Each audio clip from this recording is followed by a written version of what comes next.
My fiancé said, "If you loved me, you'd pay for my parents' mortgage." I just nodded. Then I canceled the wedding. 72 hours later, her entire family showed up at my office. Either to male, Michael, I'm a project manager. My life is built on Gantt charts, risk assessments, and 5-year plans. I thought my relationship with Jennifer, 29, was the most successful project of my life. We were 4 months from the wedding. I see now that I assessed the risks all wrong. The foundation was rotten from the start. I'd ignored the smaller scope creeps. Her parents, Robert and Patricia, constantly joking about the vacations I'd be taking them on. Jennifer's insistence on upgrading the engagement ring I'd saved for to something more on par with her friends. I paid. I saw it as an investment in our shared happiness. A rounding error in the budget of a lifetime. The final impossible demand came last Tuesday over pasta. She brought up her parents' financial troubles. They might lose the house, she said, her voice a perfect blend of concern and helplessness. She placed her hand on mine, and I was thinking, you're so smart with money. If you really loved me, you'd just pay off their mortgage. Think of it as an early wedding present to me. If you loved me, it wasn't a question. It was an invoice. The entire project planned for my life with her. The partnership, the family, the future, was suddenly revealed to be a hostile takeover. I wasn't a partner, I was the funding. I didn't explode. My mind doesn't work that way. When a project is doomed, you don't scream at the blueprints, you execute a controlled demolition. I looked at her, pulled my hand away, and gave a slow, deliberate nod.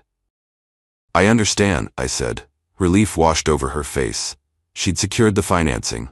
Thank you, baby, she beamed. The drive home was silent. The shock wore off, replaced by a cold, quiet rage. I got to my apartment, and the demolition began. I opened my laptop. Venue, caterer, photographer, band. One by one, I called and canceled everything. I ate thousands in deposits. With each cancellation email I sent, I felt the pressure in my chest release. By 3 a.m., our wedding was nothing but a series of journal entries in my credit card statement. I sent a final, simple text to Jennifer. Jennifer, the wedding is off. I will not be paying your parents' mortgage. This is not the partnership I want. I will arrange to have the ring collected. I wish you the best. I blocked her, her parents, her sister. Then I opened a new spreadsheet. Project Jennifer, final accounting. I began to itemize everything. I knew the fallout would be significant. I just didn't expect the first wave of it to hit me at work. Update 1. The office confrontation was as ugly as I'd anticipated. James from security buzzed me saying a family delegation was in the lobby causing a scene. I told him not to let them up and texted my boss Mary. Personal issue in the lobby. Apologies for any disruption. Handling it. Downstairs, it was pure theater. Jennifer was performing a one-act play of a heartbroken victim. Patricia was dabbing at dry eyes. Robert was beet red, ready to blow. Michael, he bellowed. You don't end an engagement over a text. You will fix this. This is my workplace, Robert, I said, my voice low. This conversation is not happening here. You humiliated my daughter, Patricia chimed in, her voice rising. You break her heart because you're too cheap to help her family when they need it? It was a public shaming campaign. They thought I'd fold. My decision is final, I said, looking at Jennifer. This is over. Just then, Mary, my boss, arrived. She's tiny but radiates authority. Is there a problem? She asked coolly. Robert tried to puff out his chest. This is a private matter. It became my business when you started yelling in my lobby, she replied. Leave now, or I will have you removed for trespassing. They left, sputtering, defeated for the moment. But I knew this was just the pre-game show. The smear campaign started online within days, led by her sister, Linda. Vague posts about a monster fiancé who emotionally and financially abused her sister. I decided it was time to provide them with some context. My spreadsheet was now meticulous. I converted it to a PDF, a clear, itemized list of over $38,000 in non-communal expenses, loans, and gifts I had covered over 2 years. I emailed it to all of them with a simple note. In the interest of clarity, here's the context for my decision. This is not a bill. It is a record. I consider this matter closed. Then I went to see a lawyer. The news was mixed. The ring. Legally, it was a conditional gift. I could sue for its return in small claims court. That was the good news. The car. This was the bad news. The car I'd co-signed for last year for Jennifer. I asked about getting my name removed. My lawyer just shook his head. You're on the hook, Michael. The contract is with the lender, not with Jennifer. Your agreement with her was based on trust. The bank doesn't care about trust. They care about getting their money. A flash of hot, stupid anger went through me. Not at them, but at myself. I, the planner, had made the most amateur mistake possible. I had signed my name to someone else's liability. I was stuck. The feeling of being trapped was worse than losing the deposits. My lawyer said, if she defaults, you'll have to pay to protect your credit, and then you can sue her for what you paid. It's a long, messy road. So no clean break, no simple revenge. This was going to be a war of attrition. I instructed my lawyer to file the small claims suit for the ring. That, at least, was a battle I could win. Update 2. The past few months have been a slow, ugly grind. My quiet, methodical response had pushed them into a frantic, sloppy corner. The dirty tricks started. Pizzas delivered to my apartment. I was signed up for dozens of spammy mailing lists. Then came the call to my office. Someone claiming to be from a collection agency told the receptionist I was under a fraud investigation. Mary put a stop to it and had the number blocked, but the message was clear. They were trying to attack my professional reputation. I didn't need proof to know who it was. That was the final push I needed to see this through, to the absolute end. The ring. They ignored the initial summons, of course. They probably thought I'd drop it. We finally got a court date set. Their lawyer filed a response claiming extreme emotional distress and that the ring was a simple gift. The legal back and forth was slow and infuriating. The social media war, Linda's campaign, continued. She and Jennifer posted filtered, teary-eyed selfies talking about surviving narcissistic abuse and rebuilding after betrayal. They were creating a narrative where they were the brave victims. A few mutual friends bought it. Most just went silent, waiting to see how it would play out. The car, the grinding reality. I was stuck.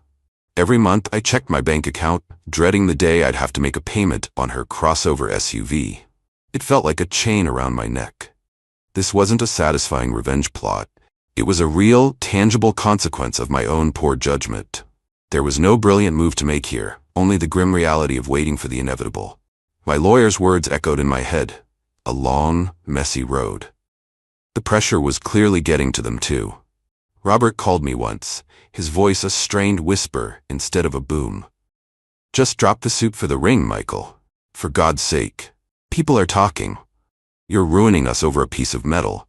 You should have thought of that when you demanded I pay your mortgage, Robert, I said and hung up. He sounded like a man drowning.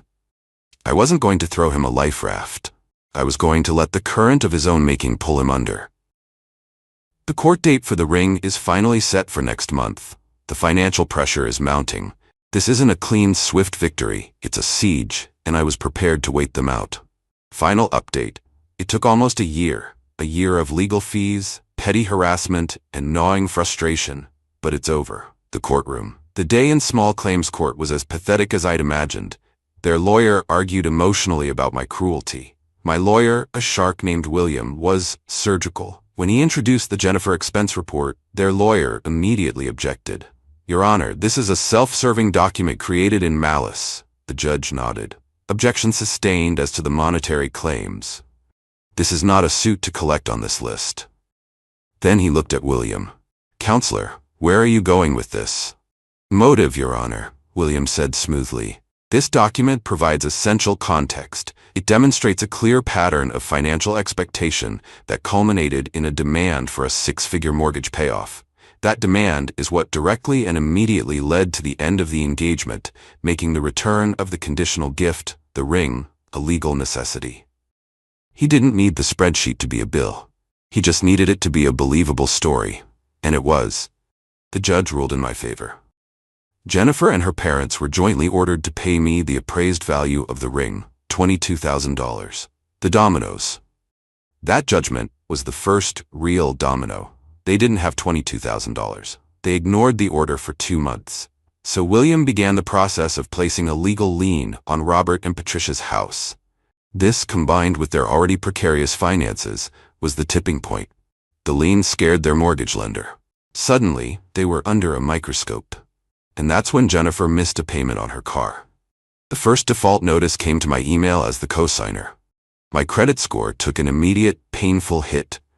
It was a real consequence for me, and I cursed myself again. As per my lawyer's plan, I made the payment to stop the bleeding. Then I immediately filed a suit against Jennifer for that payment amount. I sent her a copy of the filing with a note.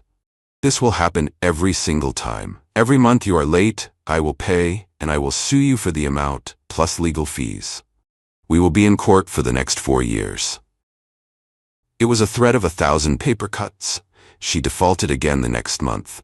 The car was repossessed. The final domino was the house. With the lien on their property, a repossessed car tied to their daughter, and no hope of a bailout, they were done. The for sale sign went up 3 months ago. They sold it for a loss just to get out from under the debt and the lien. I went on that trip to Southeast Asia last month. Alone. It wasn't triumphant, it was just quiet. I thought about the past year, the legal fees I had to pay, the hit my credit took, the sheer draining ugliness of it all. It wasn't a clean victory. It was a messy, expensive extraction from a life that would have destroyed me. I heard through a friend that Linda moved her parents into a small apartment an hour away. Jennifer is jobless and living with them. I don't feel happy. I feel excavated. Lighter. The sadness for the woman I thought I loved is still there, a faint scar. But it's overwhelmed by the profound relief of freedom. I didn't destroy them. I just stopped being their foundation, and they collapsed, as a house with no foundation does. My next 5-year plan is much simpler now, and it is entirely my own.